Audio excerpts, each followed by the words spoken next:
পোলাবান বিয়ে করে বাসের ঘরে যা বাপ নাই। এই শুনছো কি এই বাড়ির ভিতর আমি হলাম হাম আর সব ঘরের খাম। কি আগেকার মুরব্বী সত্য কথা বলবেন, আগেকার মুরব্বীরা বউকে মারতে মারতে একেবারে মানে মাটিতে ভিজা লাগে, তাও বউ ওই ব্যাপারে চা সাহস চায়। আর এখনকার পোলাপান যদি বউয়ের দিকে এবার তাকায় কই এবার চাই গে তো চোখ খুলে আলাম আছে না নাই? এর কারণ হলো আমাদের ভিতরে ভুল আছে। আমাদের ভিতরে কি আছে? ওই যে তুমি প্রথমে বাসর ঘরে একটা ভাব নিছাও, আমি যা করবো এই বাড়ির ভিতরে সব আর যা আছে সব ঘরের খাম, এরা কিছুই না। বউ দেখছে তাহলে এটা ঠিক করতে পারলে তো সব ঠিক। আর 2 দিন পরে দেখে জামাইরে তো কোনো টাইমই নাই। আর জামাইরে যদি কোনো টাইম না থাকে আর কারে বলবো? জামাই যে কইছে আমি বাঘ, এটা তো বাঘ না, এটা তো বিড়ালের সাথে খারাপ। আর লাখ সাহেবের ভিডিও আমি বাপ নিয়ে করে আছে না নাই? এই পোলাবানরা ধর্মীয় কোনো কিছু মানে না, আবার 3 দিন না 4 দিন যাইতে বউ বাপ না, এই আমার ভালো লাগে না, একটা সময় কাটে না, একটা টিভি কিনা দাও। বড় একটা এলইডি এনে দিতে, এই মেয়েটা সারা দিন টিভি দেখে, তাও সিরিয়াল দিয়ে বসে থাকে। কথা বল ঠিক কিনা? শ্বশুর শাশুড়ি খেদমত করে না, নামাজ পড়ে না, কোরআন তেলাওয়াত করে না, এই মেয়েটা ঠিকমতো কাজ কাম করে না, সংসারের ভিতরে অশান্তি শুরু হয়ে যায়। কথা বল ঠিক কিনা?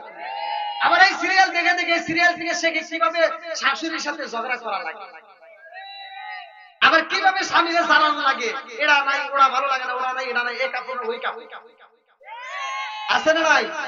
এই মগা তো বোঝে না, মগা একটা টিভি কিনে দিয়ে দিছে আর বউয়ের সাথে আগের মতো আর সম্পর্ক নাই।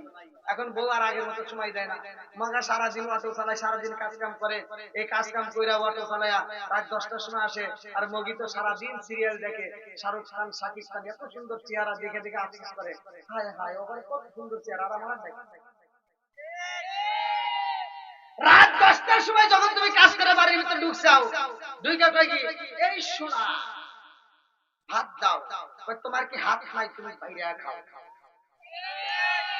তার মানে কি হাতে আছে রিমোট, হাতে কি ওই যে সিরিয়াল দিতে ডিস্টার্ব হবো, এজন্য কই কি তোমার হাত দিয়ে তুমি বাইরে খাও। আর মগা কি করবো, মগার মেয়ে বেটা নিজে নিজে বাইরে খাওয়া দেয়, এসে কই কই দিক ঘোরো ধরো বাল খায়। মেয়েটা ওইদিকে ওইদিক মুখ করে ঘুইয়া কি ভাবতেছে তা কি জানো? ও ভাবতেছে যে আমি সারাদিন দেখলাম কেরাম পাইলাম। মেয়েটা আফসোস করে, ওর মনের কষ্ট তো জানো না, মেয়েটা দুঃখ করে হায় হায় আমি কি দেখলাম আর কি পাইলাম, সারাদিন দেখলাম নায়ক শাহরুখ খান শাকিব খান, আর এখন দেখে আইসা আমার কালা আসান।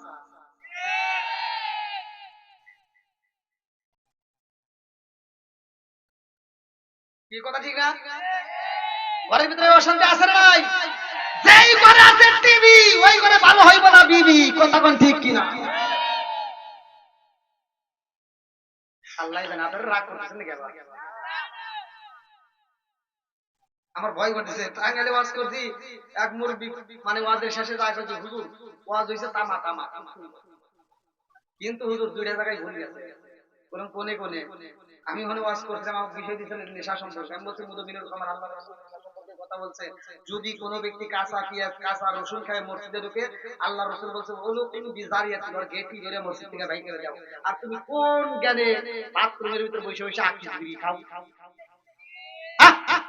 আমি ওই ওয়াজ করছি, মুরব্বি কয় কি, কয় হুজুর আপনি কি বিড়ি টিড়ি খান? করেন না, কথা দিয়ে এই সম্পর্কে আপনার কোনো জ্ঞান নাই, কোন তার জ্ঞান দেন। মুরব্বি কয় কি, কয় হাফ কেজি দুধ খেলে যে ভিতরে একটা বিড়ি খেলে তার চেয়ে বেশি। মুরব্বি বাবা তাহলে ওয়াজ করুন বলে বলে আর কোনো ভুল গেছে, আর একটা ভুল গেছে, সেটা হলো বাথরুমে বিড়ির ভিতর বিড়ি খাওয়া। এটা কি আপনি বলছেন? না করে একটু বোঝান, মনে যদি বিড়ি না খাই তাহলে কি হবে? আছে না নাই? মসজিদের বাথরুমে যায় দেখি হলেও বিড়ির মতো করেছে, অনেক হুজুর খায় ফেলাইছে। এই বিড়ি খোররা, কথা কোন ঠিক কিনা? এই হয়তো কেউ মানে খাইতেই পারে, কিন্তু এই আলোচনা থেকে সে তো শিক্ষা গ্রহণ করতে পারে। কথা কোন ঠিক কিনা? আল্লাহ কবুল করুন, সবাই করো আমিন। এই আলোচনা শোনার পরে এমনও তো মন মানসিকতা হতে পারে, বিড়ি খাওয়া ছাড়িয়ে দিলাম, নেশা করে বাদ দিলাম। যুবকেরা অনেকে আছে নেশা করে, ইয়াবা ট্যাবলেট টানে। কথা কোন ঠিক কিনা?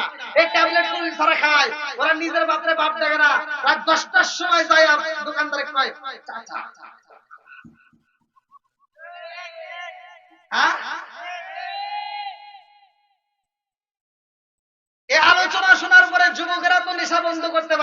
ঠিক কিনা? সমাজের ভিতর যুবক ভালো, পুরো সমাজ ভালো, কথা বলেন ঠিক কিনা? সমাজের ভিতর যুবক খারাপ, পুরো সমাজটাই খারাপ, কথা বলেন ঠিক কিনা? বন্ধুরা রে আমার মুরব্বী বাবারা, আলোচনারা ভালো করে শুনে নাও, ভালো করে শুনে নাও। আমার আল্লাহ এত ভালোবাসে রে ভাই, আমার আল্লাহর ভালোবাসার কিছু শেষ নাই, কথা কোন ঠিক কিনা? এবার আমাদেরকে পরীক্ষা হবে, আমি লম্বা একটা আলোচনা সংক্ষিপ্ত করে মূল পয়েন্ট আপনাদের মাঝে দিয়ে দেব। ওয়া ইয়ামকুরু বিকাল্লাযীনা কাফারু লিইসবিতুকা আও ইয়াকতুলুকা আও ইখরিজুকা ওয়া ইয়ামকুরুনা ওয়া ইয়ামকুরুল্লাহ ওয়াল্লাহু খায়রুল মাকিরিন। সূরা আনফাল আয়াত নম্বর 30। সূরা আনফাল আয়াত নম্বর 30। এই একটা আয়াতের ব্যাখ্যা আমি করে আপনাদের মাঝে আলোচনা সমাপ্তি করব। এই আয়াতের ভিতরে আল্লাহ তিনটা কথা বলছে আমার নবীকে, আমার নবীর বিষয়। সেই সময়ের কথা স্মরণ করো। وَإِذْ يَمْكُرُ بِكَ الَّذِينَ كَفَرُوا لِيُثْبِتُوكَ أَوْ يَقْتُلُوكَ أَوْ يُخْرِجُوكَ وَيَمْكُرُونَ وَيَمْكُرُ اللَّهُ وَاللَّهُ خَيْرُ الْمَاكِرِينَ।